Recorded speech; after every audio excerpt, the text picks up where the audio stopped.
everybody. What's going on? It's my podcast for May 4th. May the 4th be with you. And today I want to talk about what my motivations for what motivated me to get involved in fantasy and what I found the most interesting about fantasy fiction, and what I like the most. And I think it all stems from the fact when I was in grade school, I found a book of mythology in my school library, and I was fascinated by this book. I used to read it over and over and over again. I used to take it, return it, take it back, and read it again. And it had like classical drawings along with the illustrations. I've tried to find the book on Google, but I can't find it for the life of me. It's an old book, but it's a great book about mythology. And in the book, I read the story of there were about four main stories that really stayed with me. The first being the story of Perseus and the Minotaur. I found that story to be incredibly exciting and scary at the same time. Perseus going through the labyrinth, and the labyrinth which was impossible to navigate, but he found the way by leaving breadcrumbs on the floor so he could find his way back out. I think it was breadcrumbs, or it might have been a rope. I'm not sure. I don't remember really. It's been a long time. But anyway, he found his way to the middle of the maze. And in the middle of the maze, there was this fearsome creature that was half man and half bull, and he ended up fighting the Minotaur, who up until that point had defeated everyone he had come across, and he defeated him. So I thought that story was great, and also that story led to the next story because the maze was actually designed by Daedalus.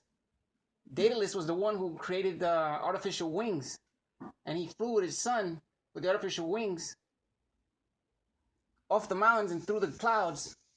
And one of the things he told his son was to try not to go too high, get too close to the sun, because the wings are made of wax, and if you go too close to the sun, you'll burn the wax and you'll fall down.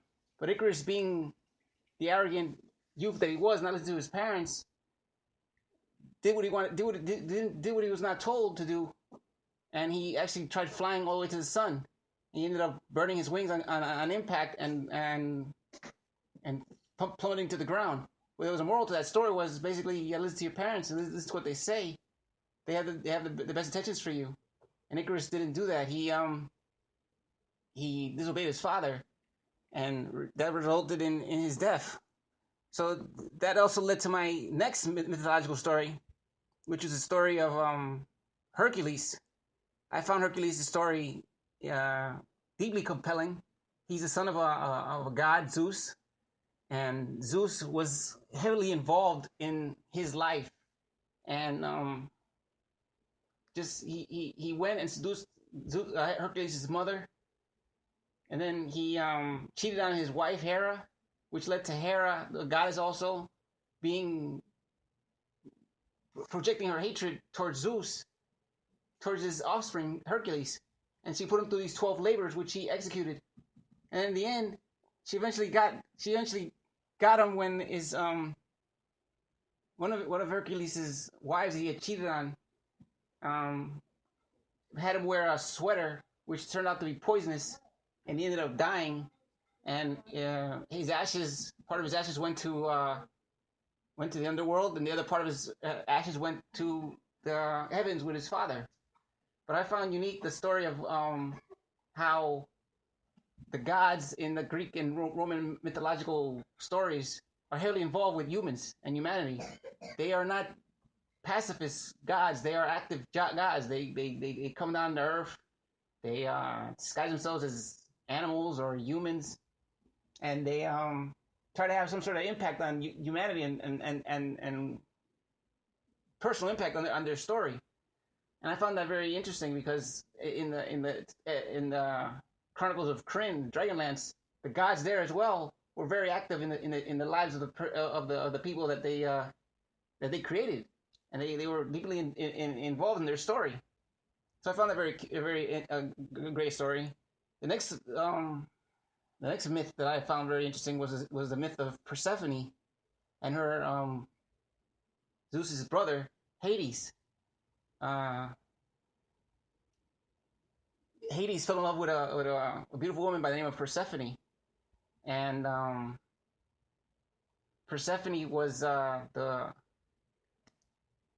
Persephone was Hades wanted Persephone for himself, so he ended up taking her to Hades with him, and her husband, I forget his name at the moment, but her husband was still very much in love with his wife, so he paid the the, the boatman to take him across the river Styx and take him to Hades uh, castle so he could free his wife. And he actually ended up freeing his wife. But as they were going towards the light and they were about to become free, he told Persephone not to look back, because if she looks back, then she won't she won't be rescued, and she'll end up going back to Hades with Hades. Go back to hell with Hades. So she, in her curiosity, she turned around and she looked backwards, and then she ended up going back to Hades. And she was always, whenever they described Persephone, they described her as very sad and morose and not very happy. And why would she be? She lost a man she loved because of her stubbornness and her unwillingness to listen.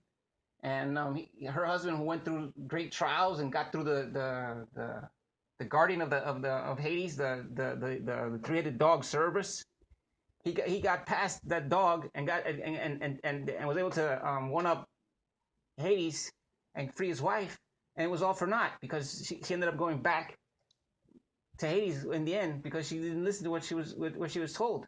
And I found that all these myths had some sort of moral to them about good versus evil, and respecting your parents and respecting your elders, and also not being too prideful, such as in the story of the fall of Icarus, where he fell from the heavens because he went to his father, and his wax wings burnt on impact and went into a fire. These are all stories that are just beautifully told, and I found them to be incredibly interesting. And then one of the things I loved about the book was that it was so well illustrated. The stories the illustrations came right off the page, and you couldn't help but just keep looking at the stories and looking at the drawings that accompanied the stories. Another one of my favorite myths is the story of Beowulf. It's actually more of a poem, but I found Beowulf to be an incredibly impactful story to me. It was I read it as a kid. It's if you ever read the poem of Beowulf, it is not an easy poem to read. It's a story of this great hero who goes to this kingdom which is being befouled by this evil monster called Grendel. Grendel being the son of the king, who had abandoned his son at childhood, and the son grew up to be a bitter, evil monster.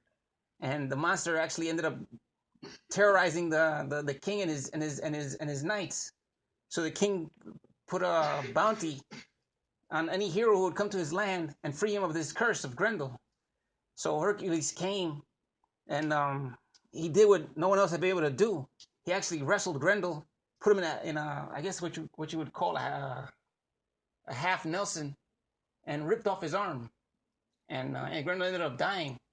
And then Grendel's mother, who loved her son, came and sought revenge for the death of her son Grendel, and Beowulf ended up defeating her as well. And then Beowulf became king and inherited the king's empire. And when he was old, his land was befouled by an evil dragon, which was burning up the countryside and destroying all the townsfolk's farms and villages. So it was up to Beowulf to defend his people. And Beowulf, took sword again. He was an old man by this point. Took sword again. Took his shield. The problem was that his shield was made of wood. So when he fought against the dragon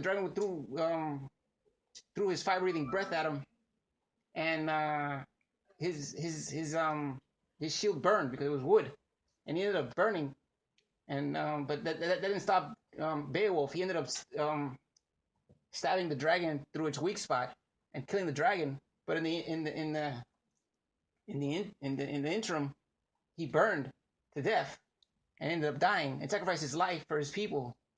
So I found that story of heroism very very compelling. And like I said, it was in this one book from the library of my school about myths. And there are more myths that I really enjoy, such as the story of Perseus and the story of the Medusa. One of my favorite movies at the time was Clash of the Titans. I don't consider the remake a very well done remake. I consider the old school Clash of the Titans the greater story, the one with the Ray Harryhausen animatronics. You know what I'm talking about. That's a great movie, and I found that to be the most exciting thing that I have ever seen. So, like I said, these are the things that inspired me to get into fantasy and inspired me to this day. And there are other myths that I enjoyed as well. I read the Odyssey. I read the Trojan War. All these stories are great stories, and if you haven't read them to your kids, you should take some time, read them to your children, get them interested in these fantasy stories, because they all have a moral, they all have something to say, and they all have something to teach you, and it's great reading. Anyway, I hope you enjoyed my podcast. If you did, that's great. If you have any comments, leave some behind on my YouTube page, hourglasseyes.com on YouTube. You can subscribe to my YouTube channel and subscribe to more content like this. Give me some ideas for future content, future stories that you want me to talk about, future books you want me to review. And hopefully you have a great weekend, and I'll see you next week. Live it up, live it up, live it up, live it up.